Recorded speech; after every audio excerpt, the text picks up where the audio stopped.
புரட்சித் தலைவர் எம்ஜிஆர் அவர்கள் சட்டமன்ற தேர்தலை சந்தித்த பொழுது தேர்தலில் அவர் நேரடியாக போய் நாமினேஷன் செய்யறார். அவர் சார்பாக தேர்தல் நேரத்திலே நாமினேஷன் செய்யப்பட்டது.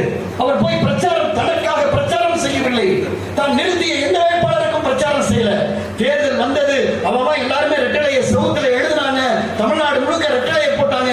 புரட்சித் தலைவர் எம்ஜிஆர் அமெரிக்காவுடைய புரூக்ளின் மருத்துவமனையில படுத்துக் கொண்டே இருந்த பொழுது ஒரு சட்டமன்ற தேர்தலில் பிரச்சாரத்திற்கு செல்லாமல், வாக்கு கேட்காமல், நாமினேஷனுக்கு போகாமல், ஸ்க்ரூட்டிக்கு போகாமல் வெற்றி பெற்ற இயக்கம் அதிமுக என்ற மகத்தான இயக்கம்.